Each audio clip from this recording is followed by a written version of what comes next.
по компании «Ташир». Все грани бизнеса.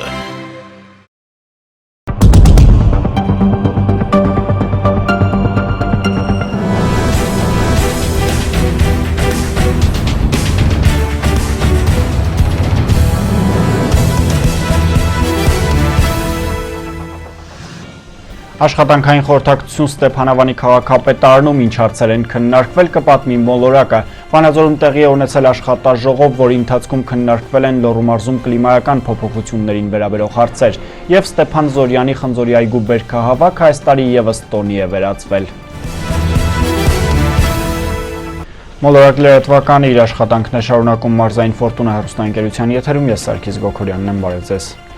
Եվ այսպես հիվանդանոցից ոստիկանության տարոնի բաժնում սեպտեմբերի 16-ին հաղորդում է ստացվել, որ Որովայնի մասում ստացած ծակած կտրած վերքով իրենց մոտ է տեղափոխվել 53-ամյա Կամոքը, ով հայտարարել է, որ վնասվածքը ստացել է Ղշլախ կոչվող թաղամասում վայր ընկնելու հետևանքով։ Ոստիկանության մամուլի ծառայությունից հայտնում են, որ ոստիկանության Լոռու մարզային վարչության եւ տարոնի բաժնի ծառայողները տեղեկություններ են ստացել, որ Կամոքային դանակով մարմնական վնասվածք է պատճառել 32-ամյա Ռոբերտ Հն։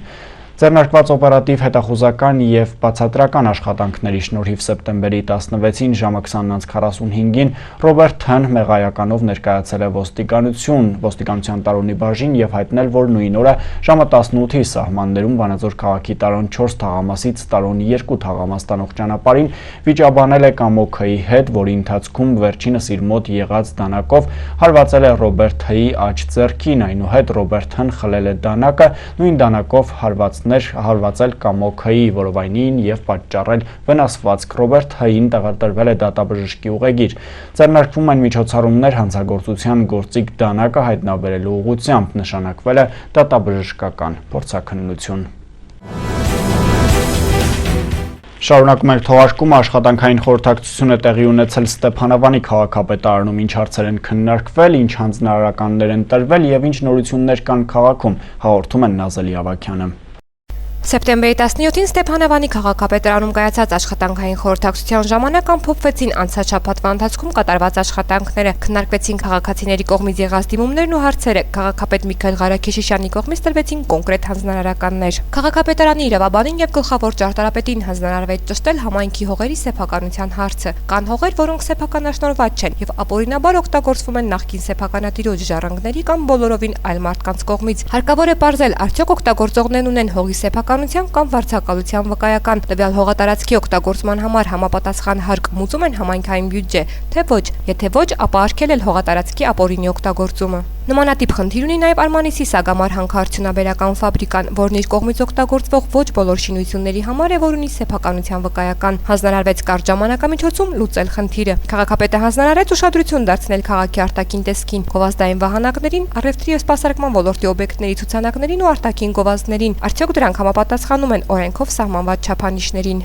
Ստեփանավանի կենտրոնական փողոցներից էլ անհրաժեշտ է հեռացնել այդ փողոցների վրա տեղակայված վաղուց արդեն չօգտագործվող անշուք վագոն տնակները։ Առանձնակի ուշադրություն պետք է դարձնել նաև գերեզմանատների մաքրությանը։ Քաղաքաշինության եւ քաղաքային տնտեսության բաժնի պետը ներկայացրեց, որ համայնքի համար լուրջ խնդիր է դառնում գերեզմանատեղերի հարցը։ Քաղաքի երկու գերեզմանատներում արդեն տեղ չկա, իսկ քաղաքից դուրս գտնվող Կիրովի գերեզմանատանը մարդիկ հրաժարվում են թաղումներ կատարել, քանի որ բավականին հեռու է քաղաքից եւ հետագայում դժվարություններ են առաջանում հարազատների շիրիմներին այցելելու համար։ Հարկավոր է կատարել նոր քաղաքային գերեզմանատան հողատարածքի ուսումնասիրություն, որը կլինի քաղաքի տարածքում եւ կունենա գերեզմանների կառուցման համար անհրաժեշտ չափանիշներ։ Շաբաթվա ընթացքում քաղաքաշինության բաժնի պետը պետք է ուսումնասիրի եւ առանձնացնի Ստեփանավանի այն թաղամասերը, որտեղ հայջերմուխ կոյուղու կամ այլ կազմակերպությունների կողմից նախատեսված չէ ջրագծերի եւ կոյուղագծերի հետ կապված որևէ ծրագիր, որպեսզի համայնքն առաջիկայում զբաղվի այդ թաղամասերում բաց վնասված եւ վթարված դիտահորերի ուղղման եւ հիմնանորոգման կապիտալ աշխատանքներով։ Խորհրդակցության ընթացքում քննարկվեց նաև Զորագետի կիրճի հանգստյան գոտում քարդ ընկերության կողմից նախատեսվող հանգստի տաղավարների եւ զրուցարանների կառուցման հարցը, ինչպես նաև ATP ընկերության կողմից բնապահպանական նպատակով քաղաքամերձ լճերի շրջակայքում եւ Ձախապնյա թաղամասում ծառատուն եւ անտառապահպանման աշխատանքներ իրականացնելու հարցը։ Քաղաքապետը հանձնարարեց ստեղծել հանձնաժողով եւ շաբաթվա ընթացքում շրջել քաղաքի մանկապարտեզներով եւ մյուս բյուջետային հիմնարկներով, տեղում ծանոթանալով շենքային եւ այլ խնդիրներին։ Մշակույթի բաժնին էլ հանձնարարվեց ըստ պատշաճի պատրաստվել անկախության օրվան նվիրված տոնակատարությանը։ Վանաձորում էլ տեղի է ունեցել աշխատաժողով, որի ընթացքում քննարկվել են Լոռու մարզում կլիմայական փոփոխություններին վերաբերող հարցեր։ Գոհար Մովսիսյանն է ներկայացնում մանրամասները։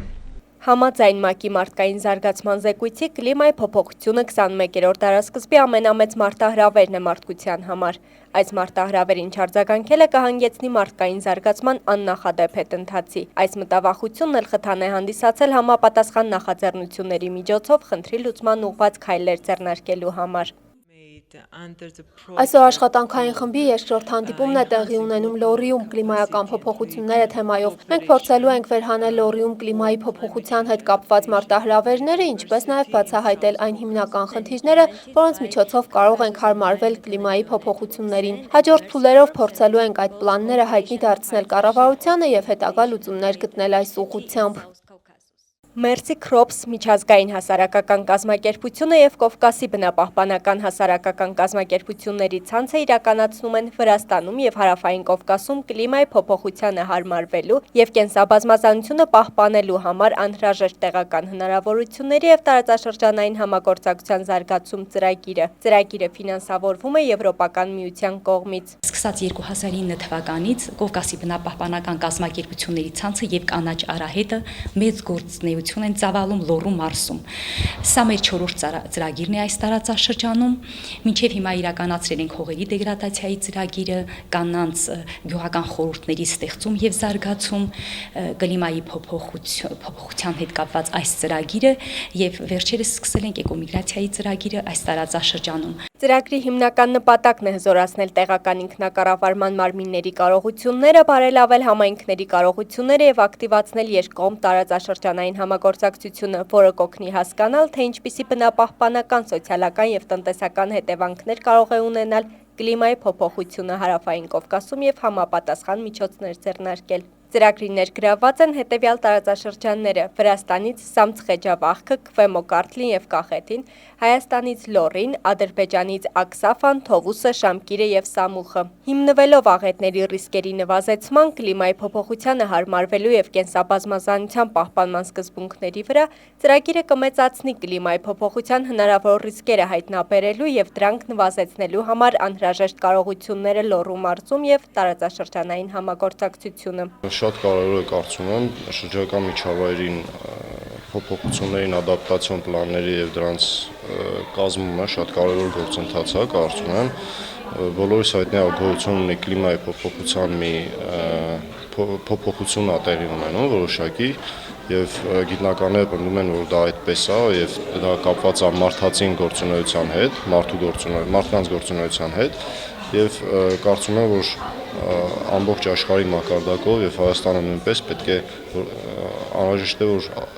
հարմարվողական ադապտացիոն գործողություններ իրականացնեն եւ պլաններ կազմեն, որպեսզի պատրաստ լինեն այդպիսի փոփոխություններին։ Ծրագիրը նաև նպատակ ունի օգնել տեղական ինքնակառավարման մարմիններին համագործակցելու կառավարության հետ եւ մասնակցելու տարածաշրջանային նախաձեռնություններին։ Գոհար Մովսիսյան, Արմեն Շահբազյան, Մոլորակ։ Ստեփան Զորյանի խնձորի այգու բերքահավաք այս տարի եւս տոնի է վերածվել։ Միջոցառմանը ներկայ է եղել նաեւ Լոռու մարզպետ Արթուր Նալբանդյանը։ Ստեփան Զորյանի տուն-թանգարան այցելացյուրերին ոգևորում էր ոչ միայն գրողի ծննդյան օրվան ներկա գտնվելու հանգամանք, այլև վերջինիս խնձորի այգու բերքահավաքին մասնակից դառնալու եւ այդ խնձորներից համտեսելու ցանկությունը։ Այս տարի եւս խնձորի այգու բերքահավաքը կազմակերպվեց մեծ շուքով։ Մենք 125-ամյակի համար ավելի ենք, այդպես լավ ենք պատրաստվում, մյուս տարի է 125-ը, ժառանգներից երկու որդիները այլևս չկան, անցած տարի մահացավ երկրորդ որդին Կարեն Զորյանը, նրա Լևոն որդու երկու դուստրերը կան, նրա ծորները կան, այսպես ասած, ամեն տարի ես հրավիրում եմ։ Ստեփան Զորյանի անունը կրող Վանաձորի 22 դպրոցի սաները ավանդույթը չխախտելով գրական միջոցառում անցկացրին, որն ուղեկցվում էր Զորյանի թևավոր մտքերով ու ասույթներով։ Թանգարանի բակում ներկայացվեց ցուցահանդես «Կամրջենք սերունդներին» խորագրով։ Թանգարանում եւս ցուցահանդես էր, որտեղ լոռեցի գրողների նոր գրքերն էին ներկայացված։ Սա արդեն դարձել է գեղեցիկ ավանդույթ։ Առաջին հերթին նշանակությունն այն է, որ հավաքվում են գրասեր հասարակությունը, հավաքվում են նաև երիտասարդներն, այսօր շատ ուրախ եմ, որ երիտասարդներ, պատանիներ շատ կան այս միջոցառմանը, գիր ու գրականության նկատմամբ սեր արտնացնելու, զարգացնելու առաջին հերթին դերը դա է։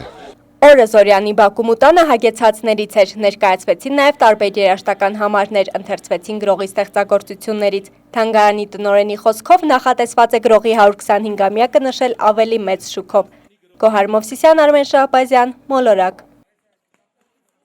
Միջազգային դրահոսն է առջևում աշխարհում կատարված իրադարձություններից ուշագրավներն առանձնացրել ու ներկայացնում է Լիաննա Մխիթարյանը։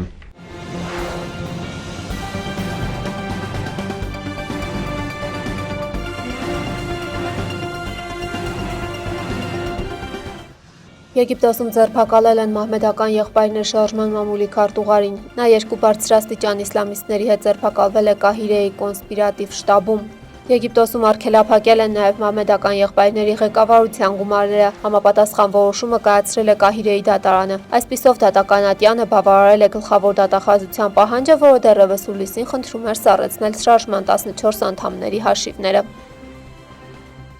Թուրքիայում գիշերը 5.1 մագնիտուդ ուժգնությամբ երկրաշարժ է տեղի ունեցել։ Ինչպես տեղեկացնում է Հարիեթը, երկրաշարժը գրանցվել է Մուշում, Բինգյոլում եւ Էրզրումում։ Երկրաշարժի հիպոկենտրոնը գտնվել է 22 կիլոմետր խորության վրա։ Մարդկային կորուստներ չկան։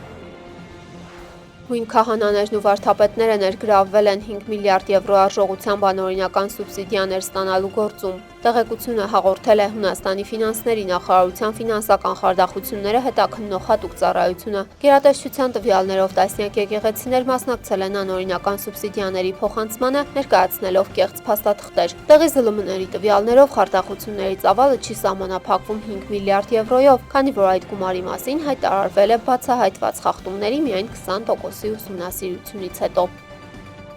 Ճապոնիայում գործարկվել է աշխարհում ամենաարագընթաց գնացքը, որը ստլանում է 500 կմ/ժ արագությամբ։ Այն մագնիսական ուժի միջոցով աշխատելու շնորհիվ ընթանում է առանց ցնցվելու, ընդ որում ցանկացած եղանակի գնացքը նախատեսված է շահագործման հանձնել 2027 թվականին, իսկ այժմ միայն փորձնական ուղևորություն է իրականացվել Տոկիոյից Նագոյա։ Գնացքն իր ձևով չափազանց երկար եւ սրածայր է դիմացի հատվածում, ինչը նպաստում է օդի դիմադրության ուժը նվազեցնելուն։ Արագընթաց գնացքը ապակայում մեկ ճամփորդության ընթացքում կտեղափոխի 1000 ուղևոր, երթևեկելով երկու քաղաքների միջև։ Այդ ճանապարհը մեքենայով գնալիս կազմում է 320 կիլոմետր, սակայն այս գնացքն այն կանցնի ընդամենը 40 րոպեի ընթացքում։ Այլ արագընթաց գնացքներ ներկայում այդ ճանապարհին անցնում են 95 րոպեում։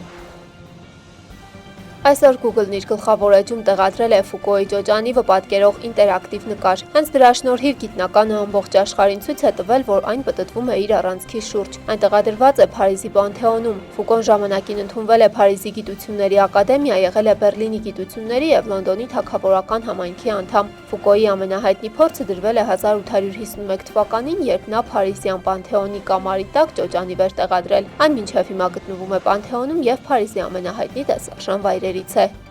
Լիաննա Մխիթարյան, Մոլորակ։ Թողարկման ավարտին ինչպես միշտ եղանակի մասին կանխատեսումներով ինձ հետ է Էռնա Անտոնյան, Էռնա բարի օր։ Բարև Սերգիս։ Եվ Էռնա, լսում ենք քեզ ինչ կանխատեսումներով ես եկել։ Սերգիս, նախքան կանխատեսումներին անդրադառնալը նշեմ, որ եղանակի տեսության գործընկերն է Մատինյանի նշխար, հացաբուլկեղենի արտադրամասը Մատինյանի նշխար, համեղ է, տունտար։ Եղանակի տեսության գործընկերն է Մատինյանի նշխարը, Մատինյանի նշխար, համեղ է, տունտար։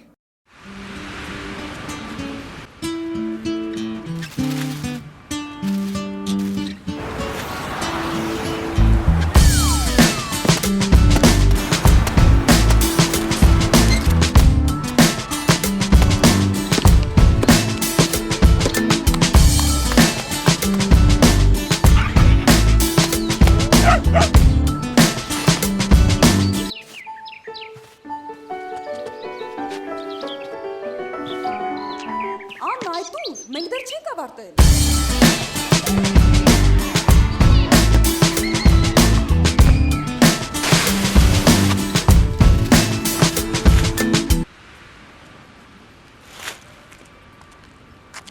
Հացառել ես։ Հացառել եք։ Հենց հիմա գնում ենք առնելու։